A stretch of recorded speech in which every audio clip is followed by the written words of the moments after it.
Hello guys, welcome to GS humour. मित्रों, स्वागत है आपका। आशा करता हूँ आप सब लोग बहुत अच्छे होंगे। इस वीडियो में जैसा आप अपने स्क्रीन पर थंबनेल आपने देखा होगा, इसमें हम डिस्कस करने वाले हैं आधुनिक भारत में जितने भी सारे जनजातीय विद्रोह हुए हैं उनको हम शॉर्ट नोट्स के द्वारा, यानी कि एक बहुत क्विक रिवीजन में आप उनको बहुत जल्दी याद कर सकते हैं। ये मैं अपने जो स्नॉप्सिस हैं उनमें से आपको प्रोवाइड करा रहा हूँ।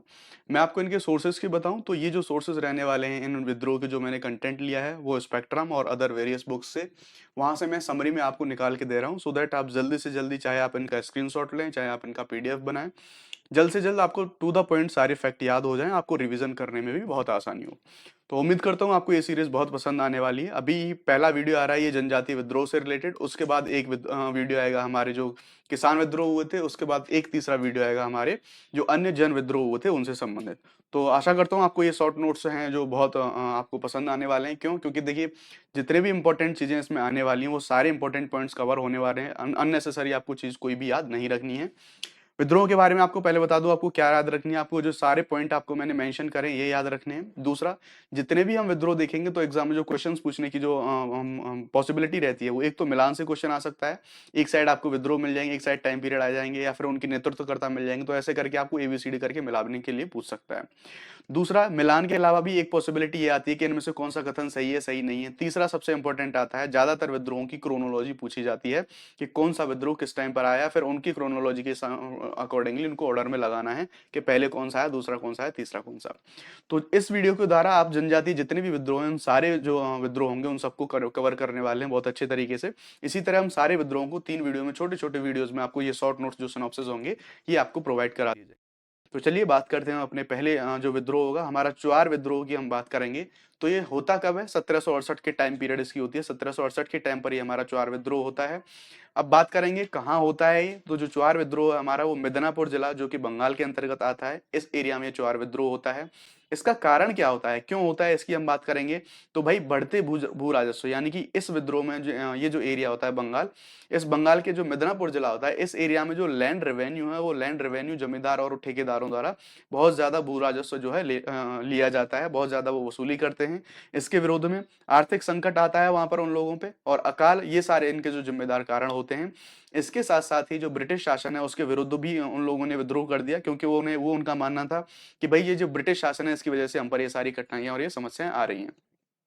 अब इसमें और आगे घटनाक्रम की बात करें तो इसमें कुछ जो वहाँ के स्थानीय राजा थे उनके द्वारा कुछ घटनाक्रम ऐसे, क्योंकि जब मान लीजिए इनके एरिया पर, जब ये इनके एरिया पर ब्रिटिशर्स के द्वारा जो अधिकार करा जा रहा था, जो इनके एरिया को अधिग्रहण करा जा रहा था, तो स्थानीय राजाओं के शासकों ने वहां पर क्या करा कि उन्होंने अपने ही राज्य क्षेत्रों को, अपने ही राज्य क्षेत्रों को उजाड़ के वीरान कर दिया, समाप्त कर दिया। क्यों करा भाई ऐसा? ऐसा इसलिए करा ताकि वो जो ब्रिटिशर्स जो उन पर अतिक्रमण कर रहे हैं, जो अधिग्रहण कर रहे हैं, उनको उससे कोई लाभ ना हो और वो वहां से वापस चले जाएं। इसलिए उन्होंने अपने ही राज्य क्षेत्र को उजाड़ के वीरान कर दिया था।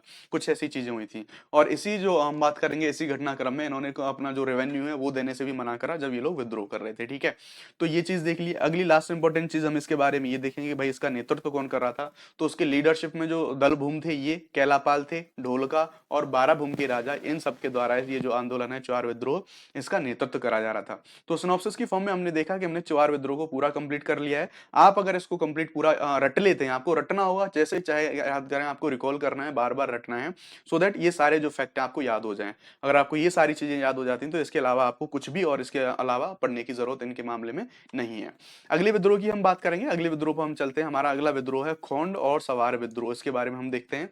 तो हम देखेंगे भाई ये कहाँ होता है खोंड और सवार विद्रोह। तो जो उड़ीसा है, बंगाल और मध्य भारत, ये वाला जो एरिया है, यहाँ पर हम देखते हैं ये खोंड विद्रोह है। इस वाले एरिया में हमें सवार विद्रोह, खोंड विद्रोह एक ही है, ये हमें देखने को मिलता है। क्यों होता है भाई, इसके हम कारण की बात करेंगे।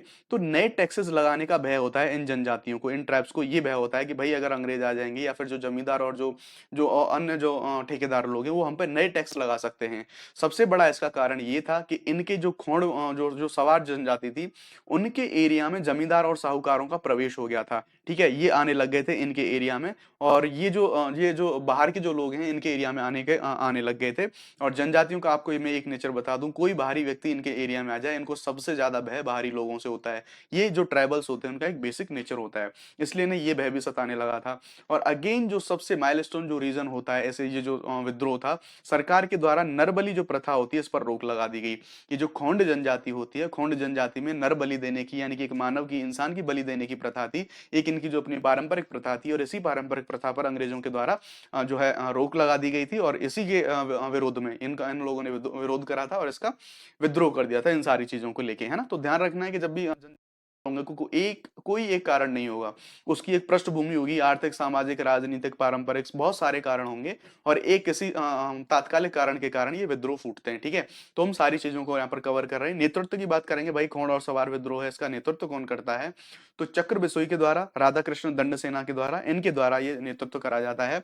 इन लोगों को 1857 में फांसी दे दी जाती है और इसी फांसी के साथ ये विद्रोह हमारा समाप्त हो जाता है, ठीक है। तो ये सारे पॉइंट देख लिए हमने खोंड और सवार विद्रोह से रिलेटेड। अगला देखेंगे हम कोल विद्रोह के बारे में बात कर रहे हैं। तो भाई इनका टाइम पीरियड देखें तो 1831 से लेकर 1832 तक कोल विद्रोह का टाइम पीरियड होता है। इस टाइम पे होता है ये कोल विद्रोह। कहाँ होता है, कौन से एरिया में होता है, इसकी बात करें तो जो छोटा नागपुर का क्षेत्र है वहां होता है, यानी कि आज के टाइम का हम झारखंड वाला एरिया बात करेंगे, झारखंड और ये छत्तीसगढ़ वाला एरिया, यहाँ पर ये कोल विद्रोह होता है। यानी कि सिंह भूमि, पलामू और हजारीबाग यही वाला एरिया है, यहाँ पर ये कोल विद्रोह होता है। अब इस विद्रोह के हम नेतृत्व की बात करेंगे तो नेतृत्व करता थे इसके बुद्धू भगत और लेटर ऑन बुद्धू भगत के बाद इसका जो है नेतृत्व करते हैं गंगा नारायण, ठीक है। अब कारण जान लेते हैं कि भाई ये विद्रोह, कोल विद्रोह होता क्यों है। तो कोल विद्रोह जमींदार और ठेकेदारों द्वारा भूकर को, यानी कि जो इनका जो लैंड रेवेन्यू था, ये लैंड रेवेन्यू जमींदारों और जो ठेकेदार थे उनके द्वारा भू राजस्व था बहुत ज्यादा बढ़ा दिया गया था। और उसके साथ ही हम देखेंगे कि ब्रिटिशर्स के द्वारा क्या कराया गया था। ब्रिटिशर्स के द्वारा ये कि जो वहाँ की जो स्थानीय भूमि थी, उस स्थानीय भूमि का जो अलोकेशन था, जो आवंटन था, वो वहां के स्थानीय राजाओं के द्वारा स्थानीयों को भूमि ना दी गई थी। यानी कि अगर वहां के जो स्थानीय राजा थे, वो जो लोकल एम्परर थे वहां पे, उनके द्वारा एक एक्टिविटी ये करी गई कि वहां के स्थानीय जो आदिवासी लोग थे उनको वो भूमि नहीं दी गई, बल्कि बाहरी लोग जिन्हें ये दीकू कह के बुलाते थे उनको ज्यादा लगान पर भूमि दे दी गई। क्यों? क्योंकि ये इनको दे रहे थे तो यहाँ से उनको रेवेन्यू कम मिलता। और उसी के साथ इन लोगों ने क्या करा, वहां के जो राजा थे उन लोगों ने, उन्होंने क्या करा, बाहरी लोग थे, वो बाहरी लोग उनको ज्यादा लगान देने को तैयार थे, तो बाहरी लोगों को वो जमीन दे दी, वो कृषि के लिए वो सारी खेती दे दी और वो उनसे उच्च लगान वसूलने लगे। तो इसके विरोध में ये कोल विद्रोह करा गया। इसकी समाप्ति की बात करते हैं तो कोल विद्रोह समाप्त कब होता है? 1848 वाले टाइम पीरियड की हम बात करेंगे, यानी कि 1831-32 में तो ये शुरू होता है और समाप्त हो जाता है 1848 के समथिंग में, ठीक है। तो सारे इंपॉर्टेंट कोल विद्रोह के बारे में हमने यहाँ पर कवर कर लिए हैं। अगला हम विद्रोह देख रहे हैं, इंपॉर्टेंट है, हूल और संथाल विद्रोह, है ना। हूल और संथाल दोनों नाम है इसके, इसको देखेंगे। कब होता है ये, तो 1855-56 जब, यानी कि जस्ट 1857 की जो क्रांति होती है उससे जस्ट पहले की ही बात है, एक साल पहले की। कहां पर होता है? तो दामन ए कोहो एरिया है, जिसे जो हम बात करेंगे तो भागलपुर से राजमहल पहाड़ी वाला जो क्षेत्र होगा उसको बोलते थे ये दामन ओ कोहो। तो इसी क्षेत्र में ये हूल या फिर संताल विद्रोह होता है। अगर नेतृत्वकर्ताओं की बात करेंगे, भाई नेतृत्व किसने करा था इनका, तो नेतृत्व करता था इसके सिद्धू और कानू, है ना। ये दो बंदे थे, इनके द्वारा, सिद्धू कानू के द्वारा इस विद्रोह का नेतृत्व करा गया था। कारण की हम बात करेंगे तो इसके कारण की बात कर लेते हैं। उपनिवेशवाद इसका कारण था। उपनिवेशवाद का मतलब यानी कि जो ब्रिटिशर्स के द्वारा भारत पर जो राज चलाया जा रहा था उसके कारण, द्वारा अधिक ब्याज की जो वसूली करी जा रही थी उसके कारण, गरीबी के कारण और बहुत ज्यादा भ्रष्टाचार था इसके कारण। भ्रष्टाचार, गरीबी के कारण भी जब ये कोर्ट में अपनी शरण मांगने जाते थे, न्याय मांगने आते थे, उनको कोई न्याय नहीं मिलता था, इनको इनकी जमीन से बेदखल कर दिया जाता था। ये सारे कारण थे हूल और संथाल विद्रोह के। अब देखते हैं हूल और संथाल विद्रोह का दमन कैसे हुआ, ये कब समाप्त होता है। तो 1856 में ही, यानी कि 1-2 साल के लिए ये चलता है, 2 साल में ही ये चलता है और कमिश्नर ब्राउन और मेजर जनरल लॉयड के द्वारा इस विद्रोह का पूरी तरह से दमन कर दिया जाता है। नेक्स्ट हम विद्रोह की बात करेंगे। हमारा नेक्स्ट विद्रोह आता है मुंडा विद्रोह। मुंडा विद्रोह के बारे में देखें तो मोस्ट इंपोर्टेंट फैक्ट है, इसके बारे में एग्जाम्स में बार बार पूछा जाता है। इसे उलगुलान विद्रोह की भी संज्ञा भी दी जाती है, उलगुलान भी इसको बोलते हैं। और ये वर्तमान का जो झारखंड वाला एरिया है वहां पर होता है, ठीक है। आगे देख लेते हैं, देखते हैं ये होता कब है। मुंडा विद्रोह 1899 से 1900 के टाइम पीरियड में ये हमारा मुंडा विद्रोह होता है, ठीक है। और ये होता कहाँ है? छोटा नागपुर वाला एरिया है जो, यानी कि आज का झारखंड है, यहाँ पर होता है। जो मैंने बताया ना आपको अभी, झारखंड में ऊपर होता है ये। तो जो मुंडा विद्रोह, क्योंकि बिरसा मुंडा जो झारखंड से ही जो संबंधित हैं, तो झारखंड में ये विद्रोह होता है। तो नेतृत्वकर्ता की बात करें, बिरसा मुंडा मैंने बता ही दिया। अब भाई कारण क्या था, तो उसका जो सबसे मेन कारण था वो था खूंट कट्टी। खूंट कट्टी क्या होता था? दरअसल ये एक जो आदिवासी लोग होते थे उनकी सामूहिक कृषि का, खेती का एक प्रकार होता था। इसमें क्या होता था, मान लीजिए लैंड है और ये जो आदिवासी जो लोग होते थे, जो मुंडा जाति के लोग होते थे, ये सारे लोग इकट्ठे होकर सामूहिक रूप से एक ही जगह पर एक खेती करते थे, अपना कृषि करते थे, ठीक है। तो गवर्नमेंट के द्वारा क्या करा गया था, खूंट कट्टी जो कि इनकी सामूहिक कृषि की जो प्रथा थी इसको समाप्त कर दिया गया था ब्रिटिशर्स के द्वारा। तो इसी के जो विरोध में ये मुंडा विद्रोह शुरू होता है स्टार्टिंग में।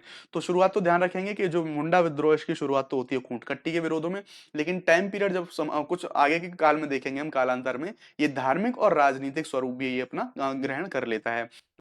के बारे में हो सकता है आप में से कुछ लोगों ने सुना होगा कि इनको धरती आबा के नाम से भी कुछ लोग जानते थे, या फिर इनमें कुछ चमत्कारिक जो शक्तियां भी बोलते थे लोग, इनमें कुछ चमत्कारिक शक्तियां हैं। इस विद्रोह के बारे में एक चीज ये भी बोली जाती है कि ये जो मुंडा जो जाति के लोग थे, इनका विश्वास ये मानना था कि भाई जो जनजातियों के जो तीर होंगे युद्ध के समय वो आग उगलेंगे, और जो कि इंग्लिशों के जो बंदूकें होंगी वो उनके सामने पानी हो जाएंगी, ठीक है। तो ऐसे बोलते थे, जबकि ऐसा हुआ कुछ भी नहीं, और जब उनकी ब्रिटिशर्स की बंदूकें चली तो ये सब लोग धराशायी हो गए, ठीक है। परिणाम की बात करेंगे, मुंडा मुंडा विद्रोह का परिणाम क्या होता है, तो जो कूटकट्टी जिसके विरोध में ये आंदोलन चलाया गया था, उस कूटकट्टी को मान्यता प्रदान कर दी गई गवर्नमेंट के द्वारा, और जो जबरन बेगारी कराई जाती थी जनजातीय लोगों से, इस पर भी प्रतिबंध लगा दिया गया। अब इस विद्रोह की समाप्ति की बात करेंगे तो समाप्ति 1900 में होती है। 1900 में जब अब हम देखते हैं 1900 के टाइम पर रांची की जेल में जो रांची जेल में बिरसा मुंडा को गिरफ्तार करके डाल दिया जाता है, और यहीं पर जो है बिरसा मुंडा की एक बीमारी के कारण मृत्यु हो जाती है। तो इस तरह हमारा मुंडा विद्रोह समाप्त होता है। सारे इंपॉर्टेंट टॉपिक हमने देख लिए हैं। नेक्स्ट अगला देखेंगे हम खासी विद्रोह।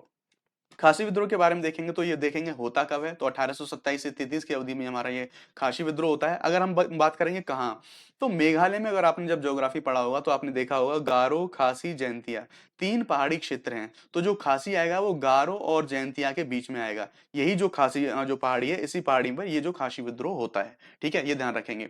कई बार गारो खासी गारो खासी जैंतिया जो पहाड़ी है, इनका क्रम भी या फिर इन जनजातियों के बसने का क्रम भी पूछ लेता है। तो जिस क्रम में मैंने अभी लिखा है कि सबसे पश्चिम में आएगा गारो, उसके बाद बीच में आएगा जो खासी है, उसके बाद सबसे पूर्व में आएगा जैंतिया। तो ये क्रम भी आपको ध्यान रखना है क्योंकि एग्जाम में ये भी पूछ लेता है, ठीक है। तो इस रीजन में ये होता है जो कि आज के टाइम पर मेघालय में है।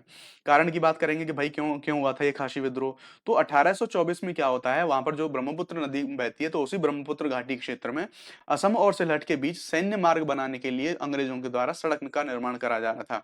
और इस सड़क के निर्माण में देखिए और भी कई कारण थे कि जब सड़क का निर्माण हो रहा था तो इनको देखा जाता है कि ये जो जनजातीय लोग थे इनसे जबरन इनसे काम करवाया जाता है, बेट बेगारी कराई जाती है, और ये जो जनजातीय जो महिलाएं होती हैं उनके साथ बदसलूकी और अत्याचार जैसी घटनाएं भी सामने आती हैं। तो इन सारी चीजों को लेके जो है विरोध करा गया खासी जनजाति है उनके द्वारा, ठीक है। तो इसके लिए इस विद्रोह को करा गया। नेतृत्वकर्ता की बात करेंगे खासी विद्रोह की, तो तीरथ सिंह इसके नेतृत्वकर्ता होते हैं, ठीक है। तो ये सारी चीजें हमने खासी विद्रोह के बारे में देख ली।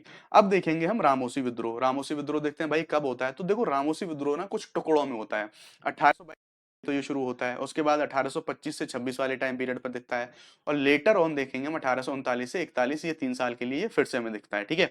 देख लेते हैं भाई रामोसी विद्रोह होता कहाँ है, तो जो पश्चिमी घाट वाला एरिया हमारा जो महाराष्ट्र है, यहाँ पर हमें ये जो रामोसी विद्रोह देखने को मिलता है। अगर मैं पश्चिमी घाट आपको दिखाऊं यहाँ लोकेशन में, तो अगर मैं यहाँ पर भारत का मैं हल्का सा मैप बना के आपको समझाऊं, तो ये इंडिया का मैप हो जाएगा। तो ये वाला जो यहाँ पे एरिया होगा ये हो जाएगा पश्चिमी घाट, और महाराष्ट्र की अवेलेबिलिटी आपको यहीं मिलेगी। तो यहीं इसी जगह पर ये विद्रोह है जो देखने को मिलता है।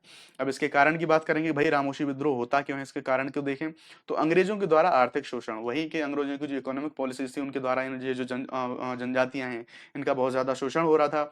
अकाल पड़ता है, वहां पर भूख की स्थिति बनती है, और 1839 में होता क्या है, ये सारी कंडीशन तो यहाँ पर देखते हैं। लेकिन 1839 वाले टाइम ये दोबारा इतने टाइम बाद क्यों होता है, तो इसी टाइम पीरियड पे क्या होता है, वहां पर जो सतारा के राजा हैं उनको उनको हटा दिया जाता है ब्रिटिश गवर्नमेंट के द्वारा। वहां के जो स्थानीय राजा थे, सतारा के जो राजा थे महाराष्ट्र में, इनको हटा दिया जाता है, और इन्हीं इसी चीज के विरोध में दोबारा से फिर से रामोसी विद्रोह 1839 से 41 के टाइम पीरियड पे फूट पड़ता है, ठीक है। तो ये सारे कारण देखे हमने रामोशी विद्रोह के कारण। अब इसके नेतृत्वकर्ता की बात करेंगे, तो नेतृत्व करते हैं इसके चित्तर सिंह और दत्तात्रेय, इन दो लोगों के द्वारा इसका नेतृत्व करा जाता है। अब आगे देखेंगे हम रंपा विद्रोह, ठीक है। रंपा विद्रोह के बारे में देखेंगे कब होता है भाई, इसका टाइम पीरियड क्या होता है, तो ये 1922 से 24 के टाइम पे होता है, यानी कि काफी बहुत पीछे वाला टाइम है। टाइम पीरियड आपको ध्यान रखना है क्योंकि क्रोनोलॉजी में पूछा जाएगा कौन सा विद्रोह पहले हुआ, और उस हिसाब से आपको वो क्रम में लगाना है। तो सबसे पहले कौन सा, सबसे बाद में, जनजातीय विद्रोह की सबकी टाइम पीरियड आपको पता होना चाहिए।